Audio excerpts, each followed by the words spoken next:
yang harus dipahami dulu sebelum kita memberikan batasan atau definisi ekonomi tersebut.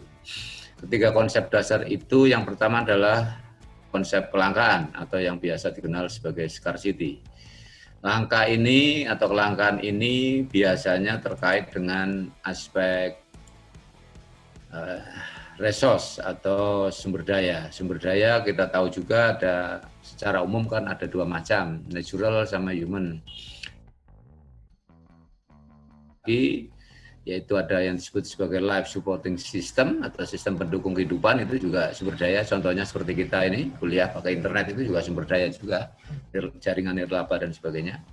Ada listrik, ada macam-macam lah ya, infrastruktur dan sebagainya, itu yang disebut sebagai life supporting system. Kemudian yang berikutnya selain natural human supporting system, sistem pendukung kehidupan, ada juga yang disebut sebagai social capital begitu. Modal sosial itu juga merupakan sumber daya yang seringkali kalau kita belajar ekonomi itu diabaikan karena itu dianggap sebagai sesuatu yang tetap atau ceteris paribus, diasumsikan itu tetap tidak berubah, padahal kita sebagai orang sosial persoalan human capital itu juga penting ya, menjadi salah satu sumber daya yang perlu diperhitungkan. Saya ambil contoh pada saat kita belajar misalnya tentang ilmu administrasi negara. Diasumsikan pemerintah ini kan given melayani pasar misalnya dengan fungsi-fungsi tertentu yang nanti akan kita bahas pada hari ini. Tapi prakteknya ternyata pemerintah di masing-masing tempat itu berbeda. Pemerintah yang clean itu beda dengan pemerintah yang korup misalnya, atau pemerintah yang akuntabel itu berbeda dengan pemerintah yang sebaliknya gitu ya. Nah, itu artinya modal sosial dalam konteks public administration, tapi dalam kehidupan masyarakat juga sama begitu ya. Saya ambil contoh lain misalnya bagi teman-teman mahasiswa yang berasal dari luar kota, kalau tinggal di Bandar Lampung berarti kan harus cari tempat kos gitu. Nah, lingkungan kos yang aman, nyaman, tentram, damai itu kan beda dengan lingkungan kos yang sandalnya sering hilang begitu ya, bajunya sering diambil orang dan sebagainya, itu kan beda begitu. Nah, itu sumber daya juga. Nanti itu ada kajiannya sendiri nanti pada semester-semester yang datang. Kemudian dalam konteks konsep scarcity ini paling tidak itu ada hal yang dicakup ya. Ada bicara tentang kualitasnya, quality, kemudian quantity dan tempat, serta yang keempat itu waktu gitu ya. Artinya bicara tentang scarcity itu dikatakan tidak langka kalau jumlahnya itu tersedia sesuai dengan kebutuhan, kualitasnya bagus, tersedia di mana saja dan kapan saja ada saat dibutuhkan. Itu idealnya, tapi kan faktanya tidak seperti itu, begitu ya. Justru terkadang sebaliknya. Itu yang dimaksud dengan konsep kelangkaan begitu. Dan konsep yang kedua minggu kemarin juga sudah kita bahas, yaitu terkait dengan choice atau pilihan-pilihan begitu ya. Perbedaan antara kebutuhan manusia yang tidak terbatas ya, dengan sumber daya yang terbatas menyebabkan manusia harus menentukan pilihan begitu ya, baik yang bersifat individual maupun kolektif. Jadi pilihan ini penting manakala kita bicara atau belajar tentang konsep atau pemahaman tentang ilmu ekonomi gitu ya. Dan ini dikaitkan dengan kebutuhan manusia yang tidak terbatas maupun dikaitkan dengan sumber daya yang sifatnya terbatas begitu. Nah, sehingga pada gilirannya kita harus membuat choice begitu atau pilihan-pilihan ya, baik individual maupun kolektif itu. Nah, nanti kita akan banyak bicara choice-nya itu manakala kebutuhannya bersifat kolektif, karena publik itu bicara tentang sesuatu yang menyangkut kepentingan umum atau kepentingan orang banyak gitu. Dan konsep yang ketiga minggu kemarin sudah saya jelaskan, yaitu terkait dengan opportunity cost atau yang biasa disebut sebagai biaya kesempatan gitu. Ini artinya apa? Artinya bahwa ilmu ekonomi itu mencoba memandang manusia itu sebagai makhluk yang rasional begitu ya. Jadi pilihan-pilihan yang dilakukan yang tadi konsep kedua choice itu tadi itu lebih sering didasarkan pada pertimbangan-pertimbangan untung rugi, yaitu melalui perbandingan atau rasio antara manfaatnya dengan biayanya, begitu. Ya.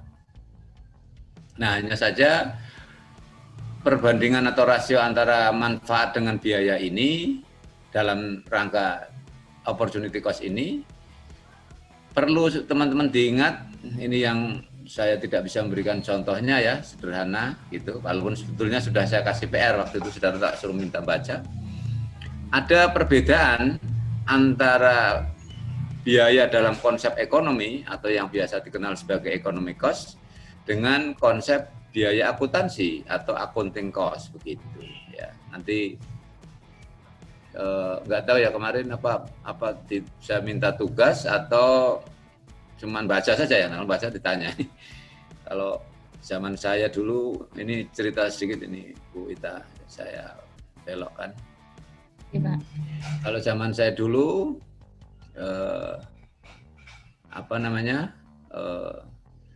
diminta dosennya minggu yang lalu suruh baca, kemudian ditanya, kalau nggak bisa tanya suruh keluar gitu. Ya, jadi ada punishment-nya itu begitu. Gitu. Kalau ditanya misalnya siapa, misalnya di sini ada siapa ya, misalnya ada Dea Amalia gitu misalnya, ditanya nih, misalnya. Ini contoh saja, enggak betulan ini ya. Ditanya apa itu beda biaya economic cost dengan biaya akuntansi atau accounting cost. Ini kebetulan saja nggak bisa, ini contoh saja, ini nggak betulan ya. Nah, maka ya dengan sangat terpaksa sudah dia di luar aja ke perpustakaan sana baca dulu gitu, nanti jangan ikut kuliah. Itu zaman dulu jadul, kalau sekarang ya enggak se-ekstrim itulah ya kira-kira. Jadi itu minggu kemarin kita bahas tentang itu. Nah, dengan demikian maka kita selanjutnya bisa mendefinisikan ya atau merumuskan ya bahwa ilmu ekonomi adalah mempelajari perilaku individu maupun masyarakat ya dalam menentukan pilihan-pilihan untuk gunakan sumber daya yang langka ya, baik yang uang maupun dengan tidak uang itu ya, dalam rangka atau dalam upaya meningkatkan kualitas hidupnya. Itulah definisi umumnya tentang ilmu ekonomi yang paling tidak, saudara mendefinisikan ini kan sederhana ya, paling tidak yang perlu dipahami adalah pemahaman terhadap konsep dasar yang sudah saudara pahami di atas tadi itu, yang sudah saya jelaskan. Ya, itulah kira-kira kita sampai di situ ya, gitu. Oke, ini saya lihat ada apa nih? Chatan ini kalau nggak salah ya. Ini ada jawab nih dari Mas Yogi. Izin menjawab Pak, perbedaan biaya ekonomi dan biaya akuntansi, yaitu biaya ekonomi adalah biaya yang harus dibayar sesuai dengan aktivitas yang dilakukan, sedangkan biaya akuntansi adalah biaya yang didasarkan pada pencatatan. Ya, tapi harus diingat dalam konteks ekonomi itu manfaatnya itu sebetulnya terkadang jauh lebih menguntungkan karena rasionalnya itu tadi, gitu ya. Pak bisa izin memberi contoh? Boleh. Langsung aja, nanti kalau ada tanya enggak apa-apa, langsung aja. Oke, iya gimana? Contohnya, misalnya bagi seorang akuntan, biaya misalnya nih, Nona Lisa berbisnis jual beli mobil bekas. Di awal tahun, ia membeli sebuah mobil bekas dengan harga 70 juta. Ya. Mobil itu diperbaiki dengan biaya 10 juta. Maka total harga perolehan mobil tersebut adalah 80 juta. Oke. Di akhir tahun, mobil itu terjual dengan seharga 92 juta. Jadi Nona Lisa ini untung 12 juta kan, Pak? Nah, Oke. Dari ekonomi melihat sudut ini lebih luas. Jadi alternatif penggunaan uang sebesar 80 juta jika tidak digunakan untuk membeli mobil bekas. Alternatif yang paling umum adalah menyimpannya dalam deposito berjangka. Jika bunga deposito 20% per tahun, di akhir tahun uang Nona Lisa menjadi 96 juta. Jadi walau secara akuntansi Nona Lisa ini untung 12 juta, tapi secara ekonomi rugi 4 juta. Sebab dengan mendeposito uangnya, dia memperoleh 4 juta lebih banyak dibanding jual beli mobil bekas. Ya, oke. Mas siapa tadi itu? Yoki, Pak. Yogi ya, Yogi Rahman, iya. Iya itu kalau teman-teman mendengarkan kira-kira ilustrasi sederhana kira-kira seperti itu, ya. Dengan asumsi 1 tahun 1 mobil ya, artinya ya jual belinya ya, belinya juga 1 tahun, diasumsikan yang lain tetap begitu, ya. Apa ya tadi saya katakan faktor di luar itu adalah tidak mempengaruhi, artinya tetap begitu. Itu maka kalau tadi ilustrasi yang disampaikan oleh saudara Yogi, dengan modal sama-sama 80 juta, yang satunya kerja keras gitu ya, dempul gitu ya kira-kira ya, Mas Oki ya. Terus dan menunggu pembeli dan sebagainya, dia untungnya memang betul berapa tadi 12 juta loh. Iya. Ya, dalam prakteknya dalam empirik realisasinya seperti itu. Nah, sementara kalau kita depositokan dengan instrumen lembaga keuangan, maka duduk manis saja dalam setahun asumsinya berapa tadi? 20%. Iya, 20%. Ya, misalnya 20%, maka 80 juta kalau 20%-nya kan kira-kira sekitar 16 juta. Maka dalam 1 tahun dia memperolehnya itu uangnya menjadi 96 juta. Sehingga kalau dibandingkan keuntungan antara modal sama-sama 80 juta ya, itu yang akuntansi itu menghasilkan 12 juta, sedangkan yang ekonomi bisa menghasilkan 16 juta. Nah, moga-moga teman-teman yang lain bisa ya memahami itu, kira-kira ilustrasi yang bagus itu yang sangat sederhana sehingga paling tidak memberikan penjelasan kepada kita bahwa dalam perspektif ekonomi seperti tadi disampaikan, memandang manusia itu sebagai makhluk yang rasional gitu. Sama seperti mahasiswa, kalau boleh saya tanya ini misalnya ya, kapan mau lulus S1? Sekarang atau 4 tahun yang datang? Ayo, salah satu jawab coba. Mau lulus sekarang atau 4 tahun yang akan datang? Rasional. Jangan dipindah ini, jangan yang lain-lain, rasio saja. Ayo. Atau tak kasih hadiah lah misalnya, sekarang atau 4 tahun yang akan datang. Semuanya saya yakin pasti menjawab sekarang, karena manusia itu ya rasional, manusia itu cenderung yang dalam ekonomi disebut sebagai myopik begitu, apa-apa itu serba sekarang gitu. Nah, nanti akan menarik kalau kita bahas ekonomi politik, kemudian teori pembangunan dan sebagainya yang saya asuh juga biasanya, itu manakala menyangkut tentang sumber daya begitu. Ada hutan ini sebagai sumber daya, sementara ada nilai uangnya. Mau dipakai sekarang, ditebang sekarang atau nanti. Wah, orang itu kadang berpikir pendek ya. Tebang aja sekarang begitu. Ya, masalah nanti ya, itu yang menjadi persoalan manakala kita bicara tentang keberlanjutan atau sustainable. Oke, saya kira kita lanjutkan. Baik. Sama seperti ilmu yang lainnya, ya. Itu ilmu ekonomi juga kedudukannya atau posisinya itu hanya sebagai alat begitu atau tool untuk menghadapi dan menganalisis serta memahami persoalan-persoalan yang dihadapi oleh masyarakat gitu. Ilmu biologi, ilmu sosiologi, ilmu politik dan sebagainya itu sama. Dia hanya sebagai suatu tool atau alat begitu untuk mencoba menganalisis terhadap fenomena-fenomena yang ada dan yang dihadapi begitu, dan sehingga pada gilirannya akan dicarikan solusinya.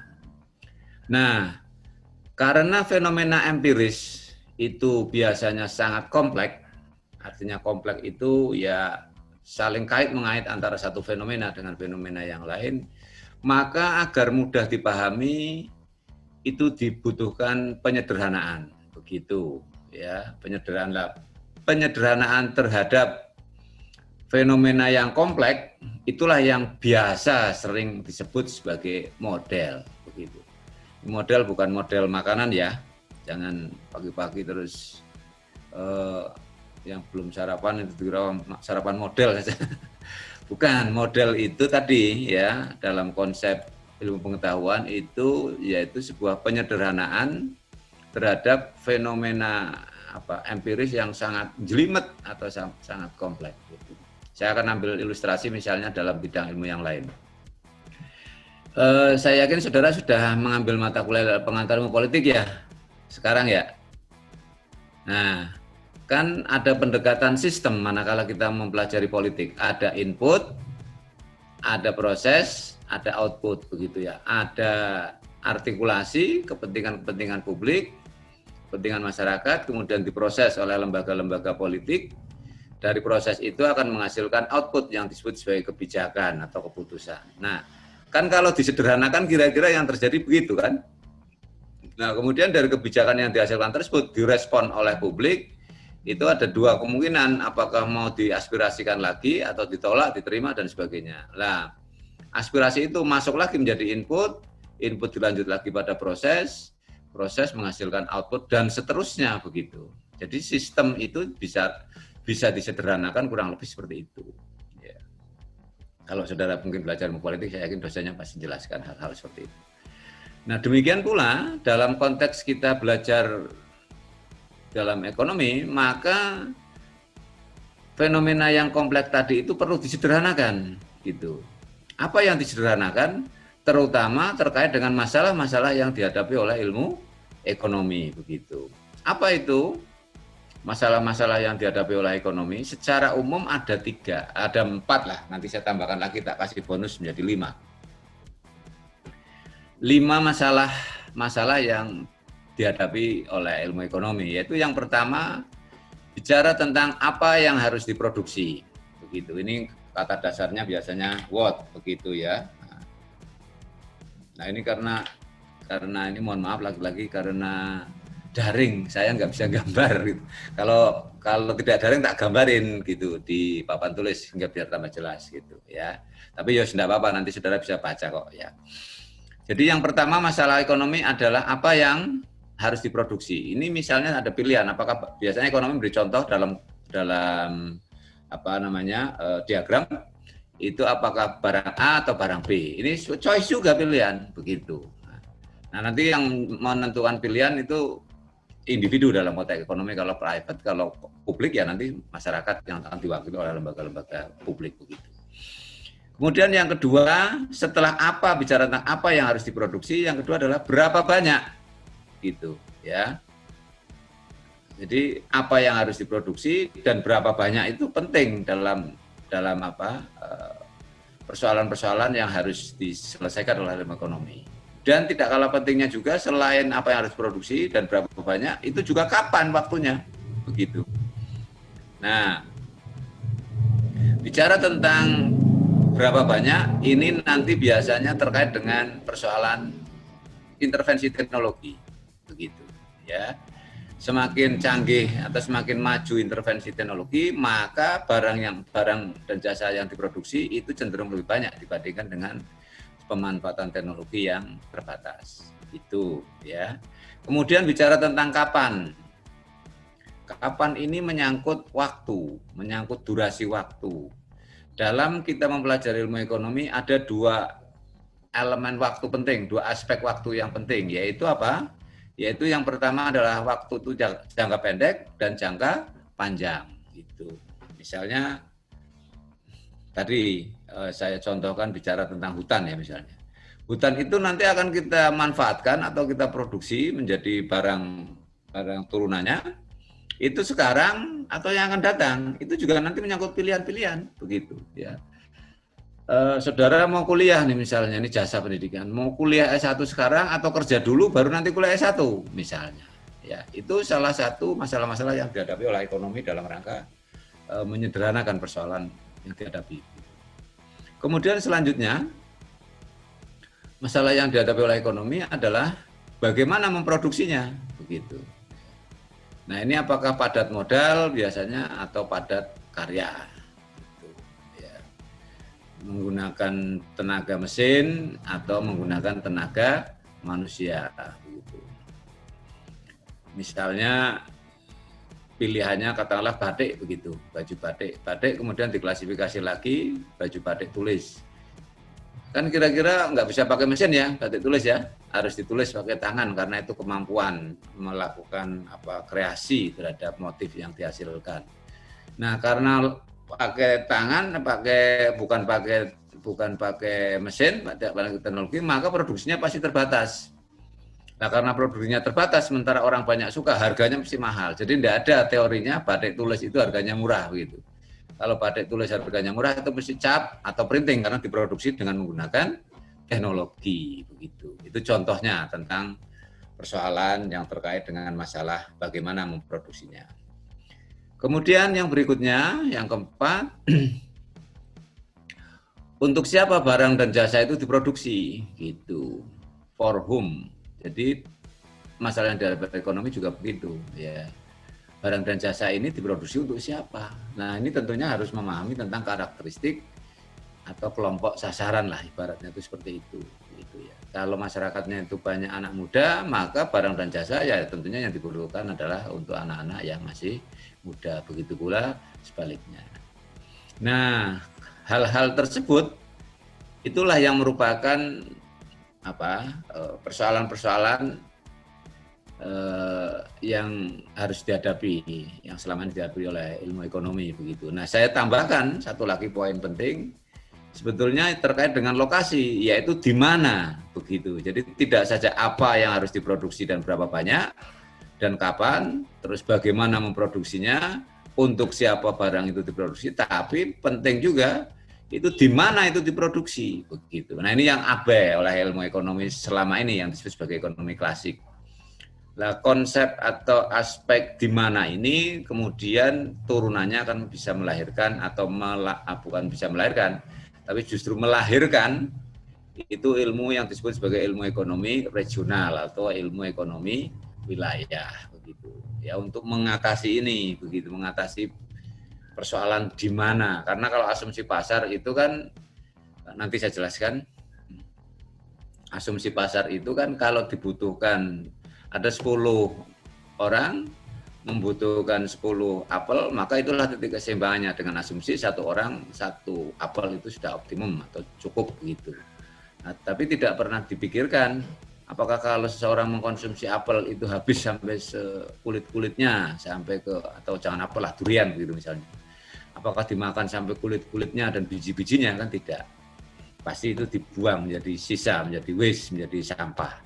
Dan dibuang itulah yang menjadi persoalan lingkungan di kemudian hari dan seterusnya. Nah, maka dari itu perlu juga dipertanyakan sebetulnya tentang di mana lokasi itu di barang dan jasa itu diproduksi. Nah, itulah kira-kira persoalan-persoalan atau masalah-masalah yang dihadapi oleh ilmu ekonomi. Selanjutnya yang perlu juga dipahami oleh teman-teman mahasiswa, dalam ilmu ekonomi juga dikenal istilah goods begitu ya, atau yang biasa disebut sebagai barang dan jasa begitu. Nah, barang itu bisa dimaknai sebagai benda yang berwujud begitu ya, yang digunakan oleh masyarakat untuk atau individu begitu untuk memenuhi kebutuhannya, atau bisa juga untuk menghasilkan benda lain ya, yang mana semuanya dalam rangka memenuhi kebutuhan individu maupun kebutuhan masyarakat. Itu makna atau pengertian barang gitu. Jadi sekali lagi barang merupakan benda yang berwujud ya, tangible, yang digunakan masyarakat untuk memenuhi kebutuhannya atau menghasilkan barang lain ya untuk memenuhi kebutuhan masyarakat juga begitu. Kira-kira itu ya pengertian definisi sederhananya. Sedangkan jasa ini sifatnya tidak berwujud atau tangible begitu. Misalnya jasa layanan internet itu kan nggak terwujud itu ya. Seperti apa ya? Internet itu bentuknya nggak tahu kita. Apa seperti asap apa seperti apa nggak tahu ya. Kira-kira itulah yang disebut dengan jasa gitu ya. Nah, tapi pada gilirannya meskipun tangible ini dapat memberikan kepuasan atau utility begitu, dan bisa memenuhi kebutuhan individu maupun masyarakat begitu ya. Itu konsep tentang barang gitu dan jasa. Nah, selain konsep barang dan jasa ini, perlu juga teman-teman mahasiswa itu memahami tentang barang ekonomi dan barang bebas begitu.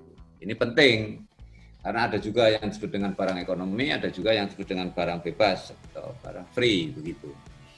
Apa itu bedanya? Nah, kalau barang ekonomi adalah barang yang jumlahnya itu terbatas gitu atau langka ya.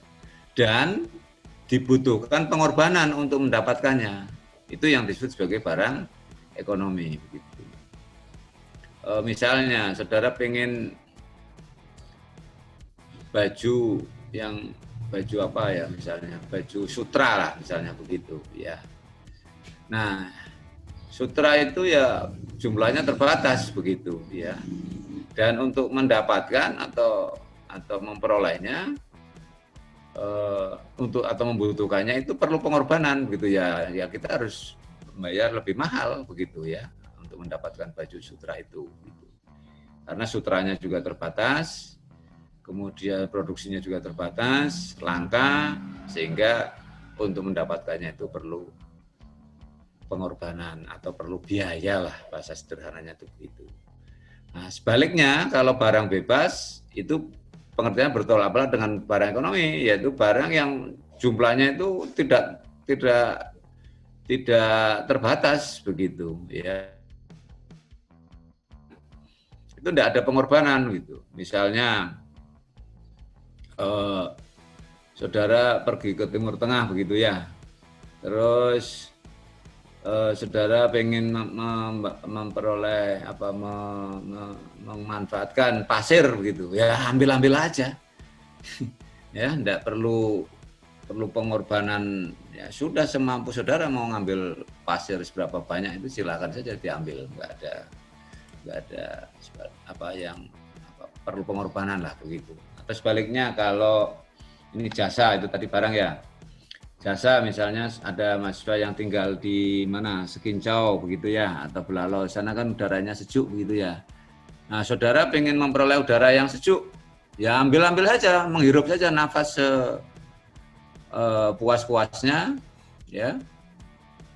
Sampai saudara puas lah menghirup nafasnya, ya nggak perlu bayar gitu. Nah, tapi kalau misalnya suatu saat saudara kuliah di ruangan, katakanlah di FISIP, khususnya di Departemen Administrasi Negara, kuliah di dalam sebuah ruangan begitu, karena mahasiswanya ini kan cukup banyak, ruangannya mungkin agak sempit. Nah, kalau tidak ada pendingin ruangan, ya pasti semuanya merasa gerah. Gitu. Nah, untuk memperoleh udara yang sejuk, sebagaimana halnya yang tadi saya contohkan di wilayah pegunungan, gitu, maka ada pengorbanan apa? Yaitu untuk memperoleh atau membeli pendingin ruangan atau air conditioner misalnya seperti itu. Itu yang dimaksud dengan barang bebas.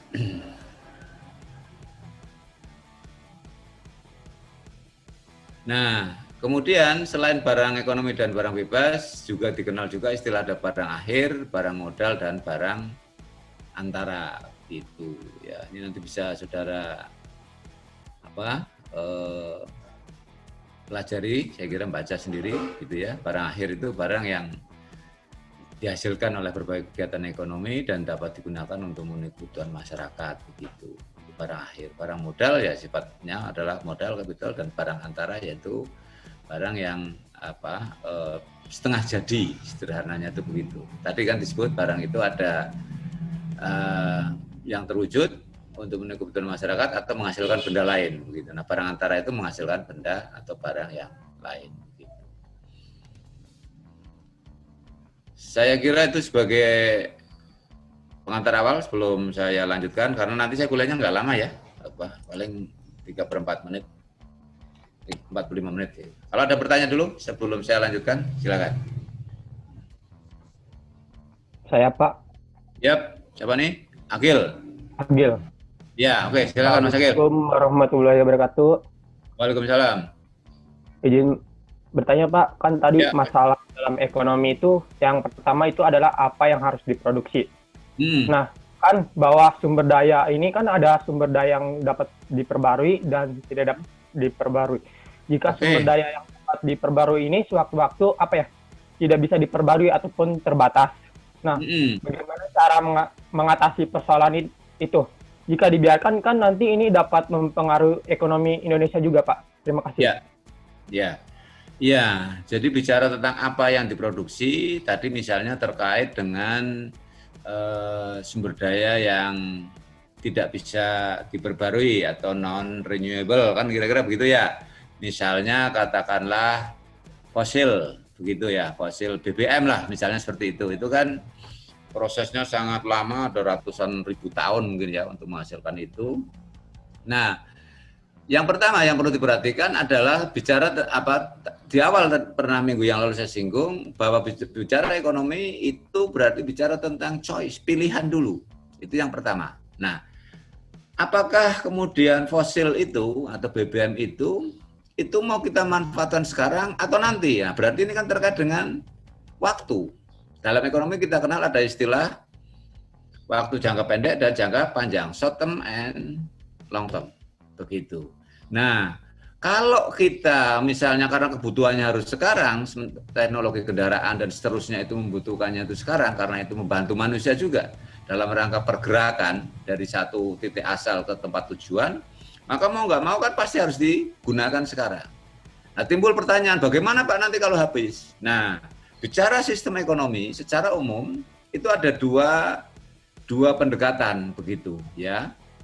Kalau kita mempelajari ekonomi, yang pertama adalah ekonomi yang optimis begitu. Yang pesimis dulu saja lah. Ada dua sebetulnya, ada yang pesimis dan ada yang optimis. Yang pesimis ini memandang wah nanti kalau habis gimana ini? Kita terus nanti nggak bisa bergerak lagi, kendaraan alat transportasi tidak bisa bergerak sehingga kita menjadi stagnan, berhenti. Padahal dinamika pergerakan itu sebuah keniscayaan begitu, orang itu harus bergerak atau dinamis. Nah oleh karenanya kemudian terus ditahan, memproduksinya sedikit-sedikit, tapi pada gilirannya akan melahirkan kelangkaan karena antara kebutuhan dan atau pasokan itu tidak sebanding, maka harganya juga akan terlalu mahal yang pada gilirannya akan memberatkan masyarakat yang itu tidak relevan juga, ya bukan tidak relevan, tapi kurang sesuai dengan kondisi yang ada. Itu yang pesimis. Apapun lah, pokoknya risiko sudah itu. Nah misalnya fenomena pasar itu kadang seperti itu juga, begitu. Ya, apa semuanya harga itu diserahkan pasar aja, mampu tidak mampu ya sebegitu.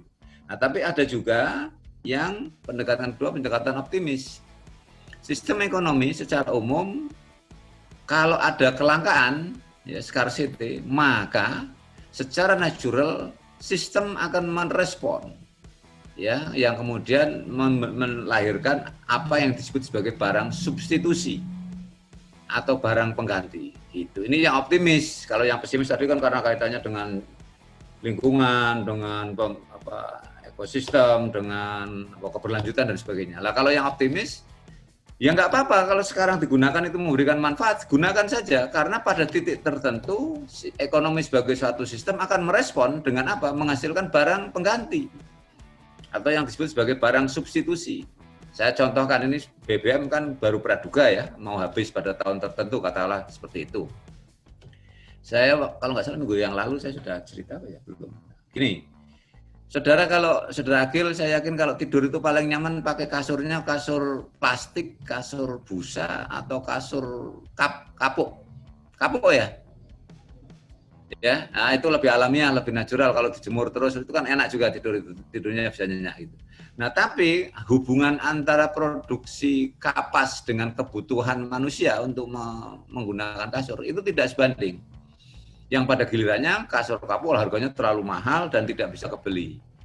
Nah atas dasar itu maka sistem ekonomi yang berpandangan optimis merespon melahirkan barang substitusi. Apa itu bentuknya? Yaitu kasur busa misalnya. Nah sekarang zamannya sudah nggak ada, saya yakin mahasiswa yang tidurnya di kasur kapuk ini. Semuanya pasti busa dengan berbagai macam kualitas begitu, dari yang paling murah mungkin sampai yang paling mahal, kira-kira seperti itu. Jadi saya penganut yang kedua. Jadi tidak usah khawatir. Ekonomi pasti akan merespon, pasti akan lahir barang substitusi atau pengganti yang dalam rangka memenuhi kebutuhan masyarakat. Nah kalau dikaitkan dengan BBM sekarang kan sudah mulai muncul toh, ada kendaraan yang disebut dengan kendaraan hibrida. Sebagian teknologi BBM, sebagian lagi menggunakan teknologi energi listrik kan misalnya seperti itu. Itu kira-kira ya, Saudara Akil ya. Ya. Iya Pak, terima kasih Pak. Ya, ada lagi? Izin bertanya Pak. Siapa ya? Mas siapa nih? Muhammad Khairil ya Pak. Pak Mas Muhammad ya? Oke, silakan Mas ya. Pak, izin bertanya, kalau masalah barang kan ada banyak jenis barang tuh Pak ya dalam ekonomi, kayak barang elit terus barang inferior itu. Nah itu apa juga termasuk dalam masalah umum Pak? Masalahnya itu kan ketika suatu produsen mau mau memproduksi barang kan harus melihat barang-barang. Nah Pak, itu apa kayak barang inferior itu juga dipikirin sama produsennya gitu Pak?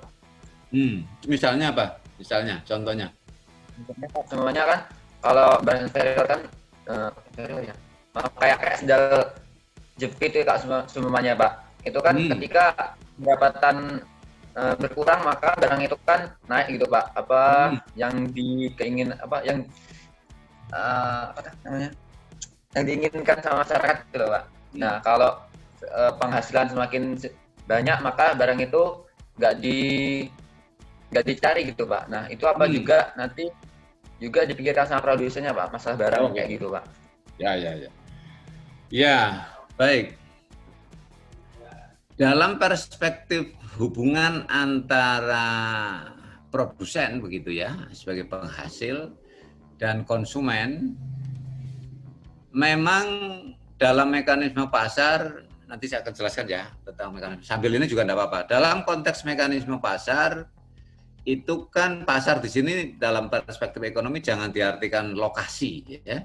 Lokasi itu hanya sebuah tempat saja begitu untuk penamaan, tapi pasar dalam konteks ekonomi adalah bertemunya kepentingan produsen dengan kepentingan konsumen begitu, antara perusahaan dengan rumah tangga.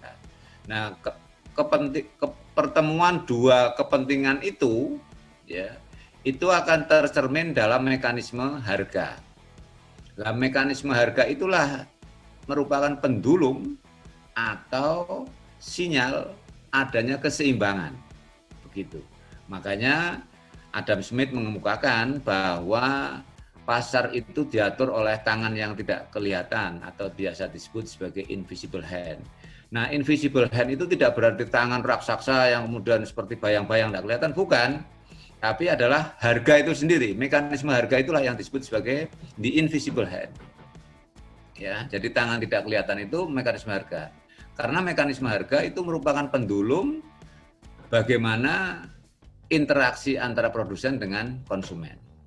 Nah, bicara tadi tentang misalnya barang inferior, katakanlah ambil contoh misalnya seperti sandal dan sebagainya. Seiring dengan dinamika masyarakat kan income semakin tinggi kan gitu ya, kira-kira ya. Apakah kebutuhan tentang sandal itu semakin berkurang? Nah, terus kalau berkurang berarti produsennya rugi karena tidak ada yang beli kan kira-kira begitu. Nah, dalam kenyataannya, dalam prakteknya, setiap barang dan jasa itu pasti ada konsumennya. Begitu, ya. Pasti ada konsumennya. Kenapa kok ada konsumennya? Kalau saudara sekarang juga belajar sosiologi, jangan lupa dalam kehidupan masyarakat itu ada yang disebut sebagai konsep stratifikasi sosial. Ada pelapisan atau stratifikasi dari yang sederhana misalnya dari kelompok atas, kelompok menengah, dan kelompok bawah. Itu pun hanya penyederhanaan. Katakanlah dari sisi pendapatan, stratifikasi ini dilihat dari pendapatan, ada yang pendapatannya tinggi, ada pendapatannya rendah, menengah, ada pendapatannya rendah. Nah, dari 3 klasifikasi itu pun sebetulnya nanti akan bisa disubklasifikasi lagi. Nah, terkait dengan barang inferior itu tadi, menurut hemat saya, pasti ada konsumennya, begitu. Meskipun barangkali tidak banyak. Nah, konsumen itulah yang akhirnya menciptakan pasar sendiri, begitu. Ya. Saya ambil contoh ini, begini. Di kelas ini kira-kira, mohon maaf ini ya, ini contoh saja, enggak betulan. Ada pasar narkoba enggak? Ayo, Mas Muhammad, jawab nih. Ada pasar narkoba enggak? Tidak ada. Kenapa? Karena enggak ada demand. Begitu. Karena tidak ada permintaan. Karena asumsi pasar itu yang pertama, pasar bisa berjalan jika ada demand, ada permintaan. Tapi kalau pertanyaan saya kemudian saya lanjutkan, apakah di kelas ini ada pasar sewa pena atau sewa kertas misalnya? Jangan-jangan ada. Mungkin ada mahasiswa yang kuliah tidak membawa pena.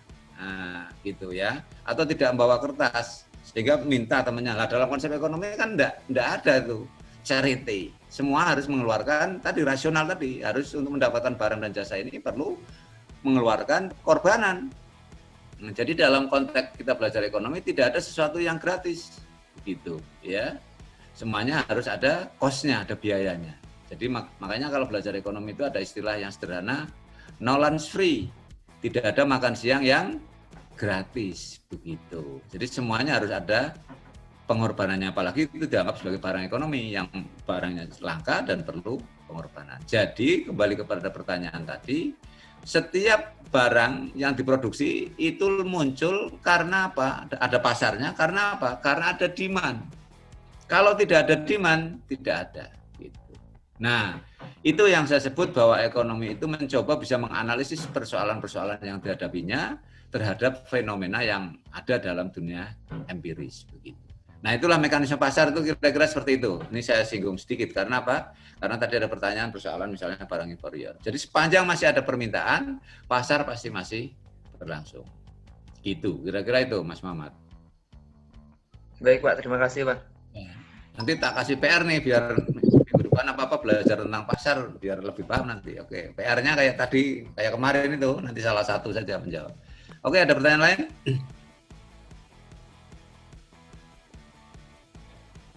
Oke, ini. Oh ya, silakan siapa nih? Risma. Ya, oke, silakan dari Risma. Ini seperti yang Bapak jelaskan tadi, ilmu ekonomi kan salah satunya ada ilmu ekonomi regional, Pak. Memproduksi suatu barang harus melihat wilayahnya. Nah, sekiranya ilmu regional itu membuat untung, mengapa Indonesia harus menggunakan ilmu regional ini?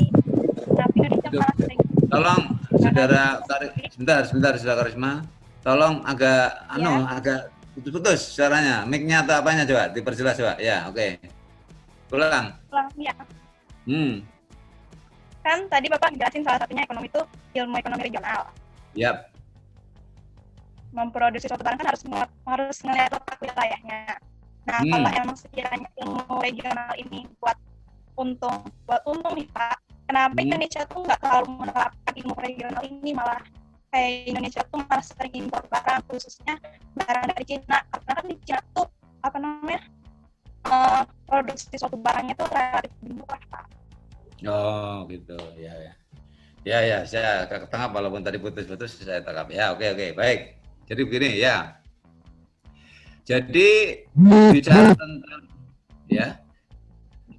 bicara tentang apa namanya permasalahan yang ada di ekonomi, selain tadi faktor apa, berapa banyak, kapan, dengan cara apa, terus apa, untuk siapa dan sebagainya, ada juga yang disebut sebagai di mana, itu menyangkut lokasi ya atau wilayah. Nah, itu yang pada gilirannya menghasilkan ilmu regional.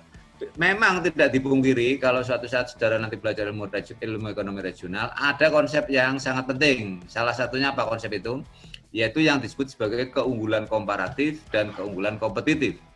Comparative advantage dan competitive advantage. Ya, ini pengantar saja lah karena ini kan bukan ekonomi regional. Nah, maka dari itu dalam konsep ini sebetulnya masing-masing wilayah itu punya dua hal itu. Ya. Punya dua hal itu, baik komparatif maupun kompetitif terkait dengan barang dan jasa yang dihasilkan. Nah, pertanyaannya misalnya di Indonesia kok justru menggunakan dari negara lain, bukan justru wilayah sendiri. Nah, inilah yang disebut sebagai pengaruh ilmu lain di luar ilmu ekonomi. Begitu. Tidak disadari, tidak dipahami, disadari atau tidak maksud saya, dan perlu dipahami bersama bahwa aspek relasi hubungan antar negara itu sebuah keniscayaan. Nah, jangan-jangan Cina itu barang-barang tadi masuk itu ya, itu secara nasional, walaupun di dalamnya ada bagian-bagian wilayah seperti Indonesia begitu ya, secara nasional itu kan luas, tapi ada bagian-bagiannya, wilayah-wilayahnya, itu punya comparative advantage, gitu, punya menghasilkan produk yang sama dengan harga yang lebih murah. Nah, sifat manusia, begitu, yang tadi rasional. Kalau ada dengan barang yang sama, harganya lebih murah, sudahlah, karisma tak suruh milih. Ada barang A sama barang B, kualitasnya itu sama. Yang A lebih murah dibandingkan yang B. Saya tanya ke Karisma, beli yang A atau yang B? Saya yakin pasti beli yang A toh. Nah, karena rasional itu tadi. Nah, sekarang persoalannya bukan persoalan tentang impor atau tidak. Persoalannya adalah bagaimana kita bisa memproduksi barang dan jasa itu seefisien mungkin. Sehingga dihasilkan barang yang kompetitif, yang secara harga jauh lebih murah. Ini faktornya nanti banyak sekali itu, Saudara Karisma, gitu ya.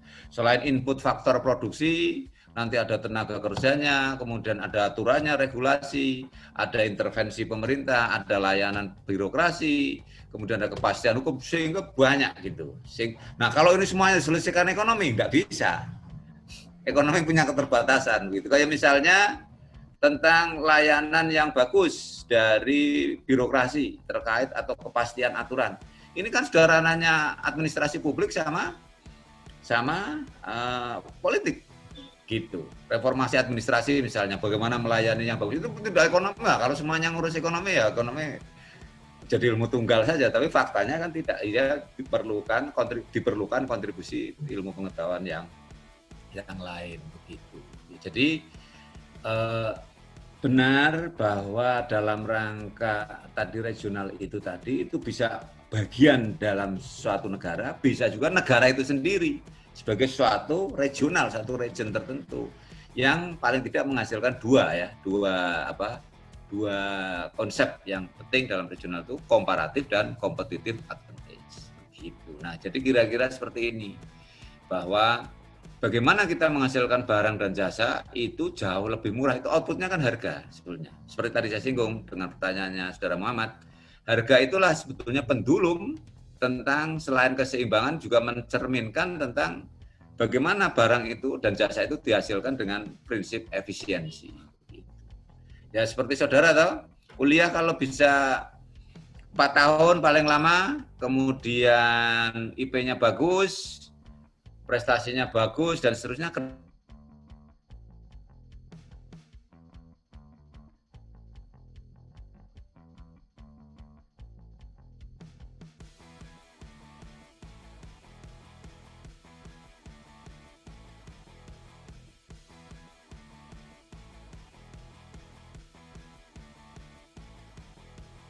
Kira-kira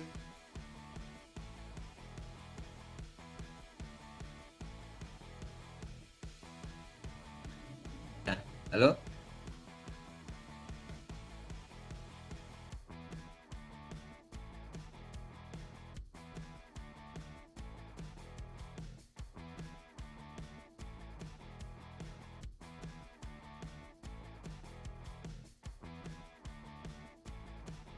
Tuhan. Pak Bambang sepertinya ada kendala jaringan ya? Oh ada. Iya ini. Lagi. Tapi nggak tahu yang terakhir itu Saudara Karisma paham? Udahlah kira-kira sudah ya mungkin. Okay. Ya, ada lagi? Masih ada yang ditanyakan? Saya Pak. Siapa ini ya? Ya Pak, bertanya Pak. Atika. Izin bertanya Pak. Atika. Izin bertanya Pak. Ya, sebentar. Ini tadi yang pertama Saudara Atika ya? Halo? Bukan? Atika ya Pak? Oh iya, silakan. Ya, yang lain nanti menyusul ya. Ya, nanti ya. Oke, silakan. Izin bertanya, Pak. Jadi terus ini. Dalam permasalahan ekonomi kan salah satunya tadi bagaimana cara memproduksinya. Yep. Nah, faktor teknologi itu kan berperan sangat penting. Tetapi faktor teknologi itu bukan salah satunya yang dipertimbangkan, melainkan banyak faktor seperti skala produksi, kemampuan manajemen, dan iklim. Nah, bagaimana agar teknologi itu yang dipilih bisa menghasilkan tingkat efisiensi yang maksimal? Terima kasih, Pak. Ya, langsung saja. Itu dengan asumsi yang Saudara Tika sampaikan itu kalau menyangkut tentang seberapa banyak, itu dengan asumsi yang disebut tadi ada manajemen, ada macam-macam itu, ceteris paribus gitu. Diasumsikan itu biasanya itu terkait dengan teknologi. Jadi begini, kalau saudara itu tak suruh nulis, buat paper, nulis pakai tangan, itu paling selembar itu mungkin perlu 1 jam, 2 jam mungkin ya. Tapi terus dengan ada teknologi mesin ketik, jangan-jangan lebih cepat dan lebih banyak itu, gitu ya. Nah, kemudian ada teknologi komputer jauh lebih banyak lagi. Nah, kita tidak bicara tentang misalnya bagaimana manajemen dan sebagainya. Diasumsikan hanya teknologi, biasanya diasumsikan berdampak kepada kapasitas produksi. Nah, gimana biar efisien? Nah, itu harus dilihat karakteristik barangnya, begitu, ya. Seperti tadi saya contohkan, batik tulis ya nggak bisa, walaupun bagaimanapun juga tidak bisa dipaksakan batik tulis untuk menghasilkan sekian lembar kain dalam 1 bulan sekian. Dan teknologi tidak bisa menjawab itu. Tetap itu harus teknologinya adalah skill daripada pengrajin. Jadi harus melihat karakteristik barangnya, begitu. Kemudian bayangkan membuat HP, ya, smartphone. Dia tidak menggunakan teknologi, menggunakan seperti batik, seperti tangan tadi. Ya enggak rampung-rampung, mungkin sebulan aja 1 ya nggak jadi, mungkin karena nyambung ini, nyebuat ini dan sebagainya. Jadi tergantung jenis barangnya apa. Tapi secara umum memang teknologi itu berkaitan dengan kapasitas produksi itu. Ya. Oke, saya kira satu lagi ya. Ini sudah jam 9 kurang. Oke, siapa Mas Jumati? Silakan. Saya Pak ya. Siapa? Saya Pak. Pak saya Pak. Ya oke, Mas Jumati. Oke, ya udah. Nah, ayo, silakan. Izin bertanya ya Pak ya. Ya, mau izin tak izinkan. Kalau kita lihat dari kejadian PSBB di Jakarta ya Pak ya. Saat ini kan sedang ada terjadi pembatasan sosial di mana barang-barang produksi itu nggak bisa didistribusikan ke pasar-pasar. Nah, jadi solusi yang terbaik untuk mendistribusikan barang-barang itu apa ya Pak ya untuk kasus seperti ini? Itu kan bisa merusak harga pasar di sekitaran Jakarta, sekitar gitu Pak. Oke. Jadi solusi yang terbaik untuk distribusinya seperti apa Pak? Terima kasih. Ya, oke. Ini harus dipahami dalam logika berpikir begini. Itu muncul karena kan ada fenomena. Nah, pilihan-pilihan itu adalah pilihan yang terbaik menurut para pengambil keputusan. Persoalan kemudian harga menjadi naik karena itu langka barangnya, itu adalah konsekuensi logis dari kebijakan yang diambil. Nah, oleh karenanya itu tidak kurang pemerintah kemudian intervensi atau campur tangan melalui distribusi terhadap barang dan jasa. Seharusnya begitu, terutama untuk kelompok yang rentan yang tidak bisa mengumpulkan atau menimbun barang karena kemampuan ekonomi dan sebagainya, sehingga mau tidak mau intervensi pemerintah harus dimunculkan. Nah, seringkali kita mengambil sebuah kebijakan itu tidak didasari sebuah analisis kebijakan yang mantap begitu. Tapi untuk kasus Jakarta kalau tidak dibegitukan ya nanti COVID-nya meningkat terus begitu. Karena orang pengennya ke Jakarta semua terus balik lagi nanti menular. Jadi kalau dalam ekonomi nanti bisa seperti multiplier. Multiplier itu dampak lanjutan. Saya ambil contoh itu gampangnya begini, Saudara Jumati. Seperti kalau saudara itu nampung air di baskom, kemudian saudara teteskan air lagi ke dalam baskom itu, kan terjadi gelombang atau riak kan? Gitu, dari pusat tetesan kepada sebelahnya. Ini enggak saya gambarkan juga karena enggak ada papan tulis. Nah, itu yang disebut dengan multiplier itu seperti itu. Nah, Jakarta itu kan sentralnya, sehingga diharapkan kalau bisa beberapa kota besar yang menjadi sumber pandemi ini diambil kebijakan yang cukup tegas dalam rangka untuk mengantisipasi. Karena dengan adanya pandemi kan juga sudah berdampak kepada perekonomian. Misalnya ke perekonomian kita, barang menjadi susah, pendapatan juga turun dan sebagainya dan sebagainya. Ya, saya kira itu yang harus dilakukan ya intervensi pemerintah, mau nggak mau itu tugas pemerintah. Salah satunya adalah mengatasi kelangkaan barang sehingga tidak mahal. Misalnya transportasi diambil alih oleh pemerintah, mobil yang sudah dicek lah begitu ya dengan disinfektan atau apa sehingga lebih aman dan sebagainya. Ya kira-kira seperti itu. Ya. Oke, ini bukan berarti saya Ya, oke. Bukan berarti saya tidak mau menjawab pertanyaan saudara ya, karena ini sudah jam 9. Nanti bisa diskusi dengan Bu Ita, sama saja. Saya kira nanti bisa didiskusikan dengan Bu Ita. Untuk sementara barangkali saya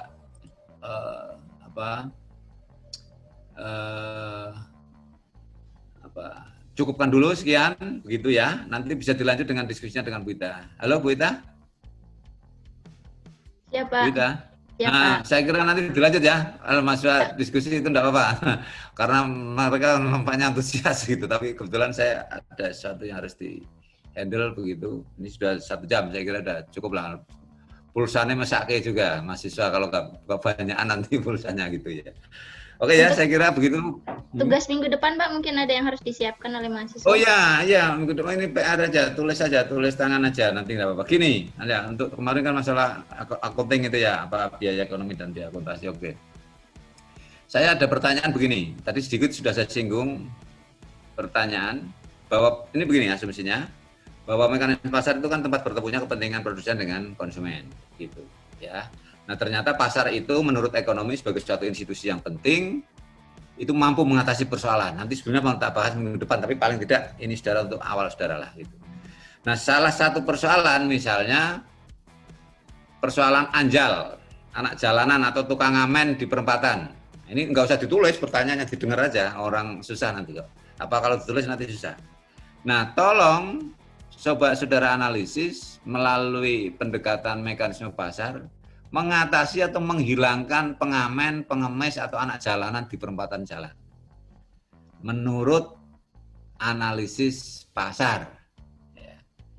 Karena pasar itu kan mampu mengatasi semua persoalan, kata ekonomi itu sebagai institusi yang utama. Nah, di perempatan itu kan seringkali banyak anak jalanan, pengemis, kemudian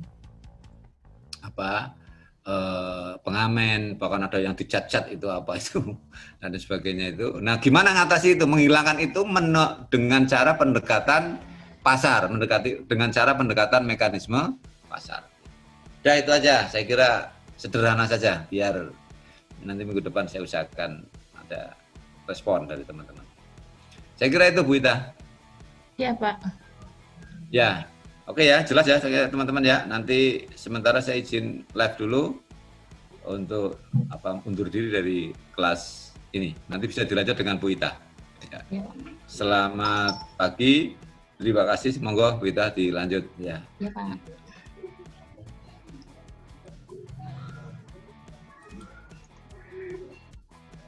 Terima kasih untuk Pak Bambang sudah mengisi kuliah kita yang ketiga hari ini. Untuk teman-teman, silahkan absennya diisi. Ada yang kesulitan? Sepertinya tidak ya, karena sudah lumayan banyak yang masuk.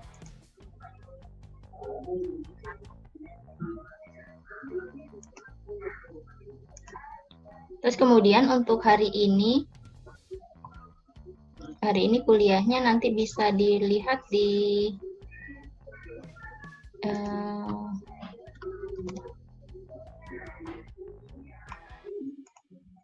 channel ya.